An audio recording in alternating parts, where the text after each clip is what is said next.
Welcome back to Stellar Eureka, where we explore nature's most extraordinary wonders. What if a single farm could feed an entire nation? Or be so vast you'd need a helicopter just to inspect your fences? This isn't science fiction. There are farms so large they're bigger than entire countries, places where a single company produces enough food to feed 200 million people, and where workers can travel 80 miles in a day without leaving the property. So how do they work? Who runs them? And just how big can a farm really get? Get ready to zoom out, way out. These are the 10 largest farms in the world, and they'll absolutely shock you. We begin our journey in the northeastern plains of China, home to what might be the most massive agricultural operation on Earth, stretching across a jaw-dropping 22,500,000 acres. Mudanjiang City Mega Farm is often considered the largest farm in the world. To put that in perspective, you could fit the entire nation of Ireland within its boundaries and still have room left over. This colossal agricultural operation was created by merging dozens of individual state-run farms in Heilongjiang Province, transforming the region into a powerhouse of modern agribusiness. Specializing in dairy production, the farm supports over 100,000 dairy cows and supplies milk to a significant portion of China's population. But it's not just about scale, it's about systems. The farm runs like a self-contained ecosystem. Massive feed mills, custom-designed milking parlors, and GPS-tracked logistics routes move with assembly line precision. Entire herds are managed using digital records, automated feeding stations, and real-time health monitoring. It was built with a mission: to reduce China's dependence on foreign dairy imports and boost food security. And while it accomplishes that, it doesn't come without questions. Critics point to the strain on local water supplies, the environmental toll of industrial-scale farming, and concerns over animal welfare. Still, there's no denying the sheer magnitude of the operation. It's more than a farm, it's an agricultural city. From China's dairy empire, we journey to the sun-baked heart of the Australian outback, where cattle roam across distances that defy imagination. Tucked deep in South Australia lies a ranch so vast it's nearly impossible to comprehend. Anna Creek Station spans more than 6 million acres, making it the largest cattle station in the world. If it were a city, it would be 4 times the size of Greater London. It was established in 1863 and originally served as a sheep station before cattle proved better suited to the dry, unforgiving landscape. Despite its enormous size, Anna Creek isn't overrun with livestock. The desert-like environment allows only a few cattle per square kilometer, meaning animals roam over enormous distances. That kind of range requires a different kind of ranching, one where old-school grit meets new-school tech.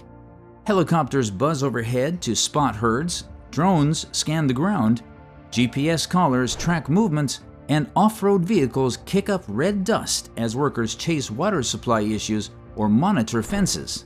The logistics are staggering. Ranch hands can ride for hours, sometimes entire days, just to check a single trough. And with so few natural water sources, every decision counts. If one water system fails, animals could be stranded with no shade, no grass, and no hydration for miles. Where Australia bakes under relentless sun, our next agricultural giant thrives in the bitter cold of Russian winters. Spanning over 2.5 million acres, Rusagro isn't just one of Russia's largest agricultural companies, it's one of the largest farming operations on the planet. That's equivalent to about 3,900 square miles, enough land to fit the entire city of Tokyo 27 times over.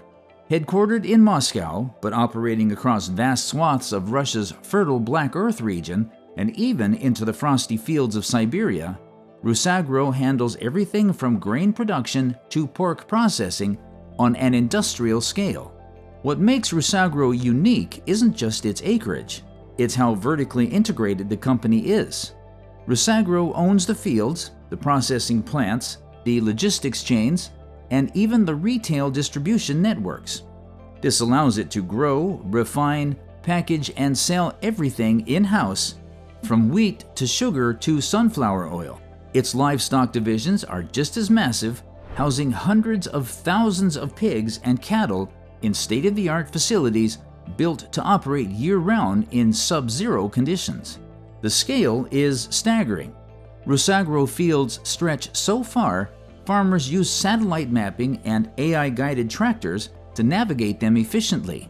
Crops are harvested using fleets of machines that rarely stop moving, rotating around the clock during peak season.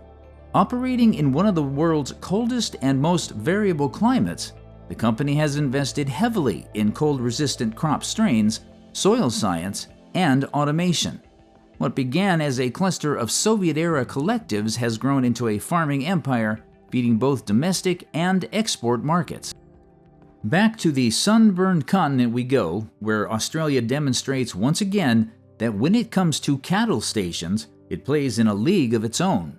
Located in the far reaches of South Australia, Clifton Hill Station is the second largest cattle property in the country and spans an incredible 4.2 million acres. That's about 6,500 square miles. You could drive for 8 hours straight at highway speeds and still not cross from one end to the other. Founded in 1876, it's been operating for nearly 150 years in one of the most remote and harshest regions on Earth. Unlike many farms, there are no fences as far as the eye can see. Cattle roam freely over desert plains, saltbush country, and rocky floodplains. Managing them requires helicopters, GPS trackers, and motorbikes, and even then, it's a challenge. Rainfall is sparse, and the landscape shifts from drought to flood with little warning. Water infrastructure is a priority, with miles of pipelines and solar-powered pumps keeping troughs filled. Clifton Hills is still family-owned, and despite its scale, it employs a tight crew of stockmen who live on the property for weeks or months at a time. It's not just a ranch, it's a world of its own. From sprawling cattle stations where animals roam across millions of acres, we shift to a farm where size is measured not in land, but in innovation and impact. Located across several states, including Illinois, Nebraska, and Arizona, the farming operations owned by Howard G. Buffett, yes, the son of billionaire Warren Buffett, span over 1,500 acres of experimental fields and tens of thousands more in active crop production. But this isn't your typical mega farm focused only on yields. Buffett, a philanthropist and former farmer, uses his land to push the boundaries of sustainable agriculture, water conservation, and no-till farming techniques. The heart of his operation is in Decatur, Illinois, where the Howard G. Buffett Foundation Research Farm tests regenerative practices, drought-resilient crops, and soil health strategies designed for global application. Using controlled plots, long-term trials, and real-time climate data, the farm explores how to grow food in the most depleted and climate-stressed regions on Earth. The goal? To create sustainable farming models that can feed a growing planet without stripping it bare. His methods are now being adopted in parts of Africa, Central America, and even war-torn regions where food security is life or death. While much smaller than the sprawling ranches of Australia, this farm is globally influential. It shows that size isn't always measured in acres, it's measured in impact. From America's heartland, we journey to a place where farming seems almost impossible, yet thrives against all odds. In the middle of the desert, where temperatures soar past 110 degrees Fahrenheit and rainfall is rare, Dahra Farms defies expectations. Spread across several desert regions in the UAE and extending into Egypt and Serbia, Dahra controls over 400,000 acres worldwide. Visualize it as a green patchwork spread across a field that would cover all 5 boroughs of New York City 3 times over. It specializes in hay, alfalfa, rice, and other animal feeds, crops critical to supporting the UAE's livestock industry and its food security strategy. To make agriculture possible in one of the harshest climates on Earth, Dahra relies on cutting-edge drip irrigation systems, desalinated water, and climate-controlled greenhouses. Massive water pipelines run underground, feeding circular pivot fields that bloom green in the middle of barren sandscapes. Solar power helps offset the extreme energy demands, and precision agriculture tools monitor everything from soil pH to evaporation rates. The company has also invested in overseas farmland, including in California's Central Valley, to ensure consistent production year-round. It's a global operation with desert roots, functioning more like an agricultural command center than a traditional farm. What makes Dahra stand out isn't just scale, it's ambition. The farm supplies feed to countries as far as China, Saudi Arabia, and Japan, making it one of the world's biggest suppliers of alfalfa. From desert innovation to continental dominance, our journey takes us across the equator to a farming operation that transcends national borders. Operating across Argentina, Brazil, Uruguay, and Bolivia, Tejar isn't just a farm, it's a continental force. At its peak, this agribusiness managed over 2 million acres of farmland, a territory so vast you could fit approximately 1.5 million football fields within its boundaries. Its primary focus? Soybeans, corn, and wheat, staples in global markets and key exports for South America. What makes Tejar especially unique is its asset-light model. Rather than owning all the land it farms, the company leases huge swaths of fertile soil, focusing its capital on high-efficiency crop management. This model allows them to move fast, scale up or down based on global prices, and reduce financial risk in volatile markets. They deploy satellite imagery, GPS-guided tractors, and weather-based planting models to maximize yield with scientific precision. During harvest season, the pace is relentless. Equipment runs 24/7, and logistics hubs coordinate grain transport by truck, rail, and ship in real time. Their digital control centers monitor data from fields across multiple countries, giving the operation an almost military level of coordination. Though it has reduced its footprint in recent years, Tejar remains a major player and a textbook case of how technology and logistics can turn raw land into a global food engine. We return to the United States, where tradition meets technology on an epic scale. Tucked into the plains of southern Texas, Ivey Ranch is one of the largest family-owned ranches in the United States, covering around 500,000 acres. That's roughly the size of Rhode Island. Unlike more corporate operations, Ivey Ranch remains rooted in tradition, balancing old-school ranching wisdom with modern tech. The land is used primarily for cow-calf operations, but they also manage wildlife conservation, soil restoration, and water management projects. In recent years, Ivey Ranch has been spotlighted for its efforts in sustainable grazing, working with ecologists to rotate herds and regenerate native grasses. Some areas are even set aside for native wildlife corridors, allowing deer, birds, and pollinators to thrive alongside the cattle. Despite its massive size, the ranch is managed by a relatively small team that knows the terrain like the back of their hand. Generations of cowboys have passed down skills like branding, roping, and horsemanship, only now they're paired with satellite tags, digital mapping, and mobile herd monitoring. Helicopters and drones help track herds, while windmills and solar systems keep water tanks flowing. It's big, it's bold, and it's very Texan. From one family's Texas empire, we zoom all the way out to a company that views the entire planet as its growing field.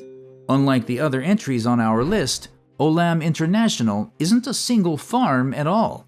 It's a multinational corporation that operates hundreds of farms across continents. Headquartered in Singapore, Olam operates across more than 60 countries, managing over 3.8 million acres of agricultural land. Laid out in a straight line, these farms would stretch from New York to Los Angeles and back again. Its operations stretch from peanut fields in Argentina to coffee estates in Tanzania, almond orchards in Australia, and rice paddies in Nigeria. Few companies in history have built such a geographically diverse farming empire. What makes Olam truly fascinating is how customized each operation is. In the US, it focuses on high-value crops like almonds, onions, and cotton. In West Africa, it's one of the largest cashew and cocoa processors. In Southeast Asia, it's into palm oil and rubber. Instead of a one-size-fits-all model, Olam builds region-specific strategies that blend local partnerships, supply chain management, and sustainable certifications.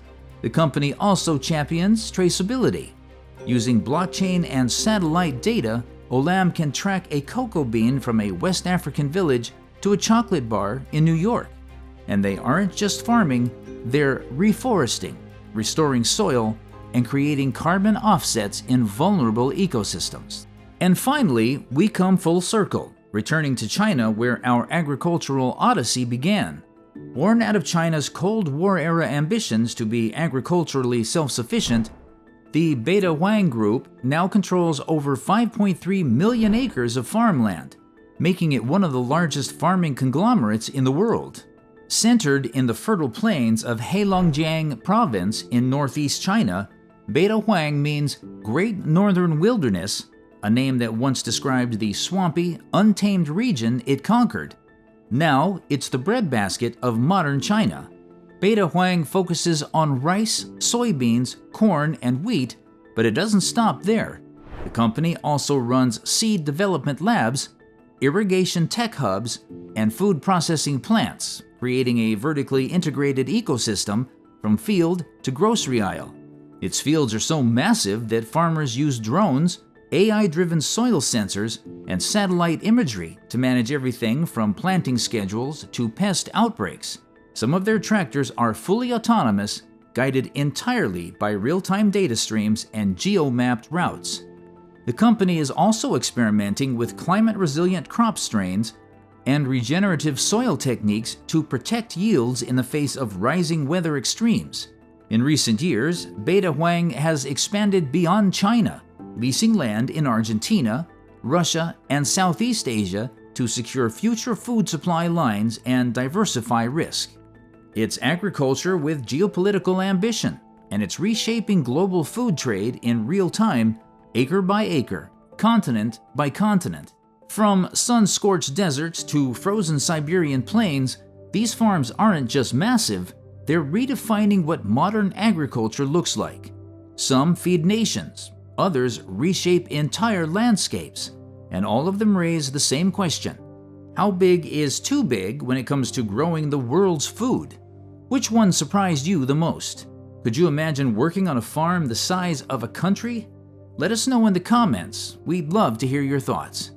If this journey through the 10 largest farms in the world that will shock you opened your eyes, give this video a like, subscribe, and share it with someone who still thinks farming is just tractors and barns. This is Stellar Eureka, signing off.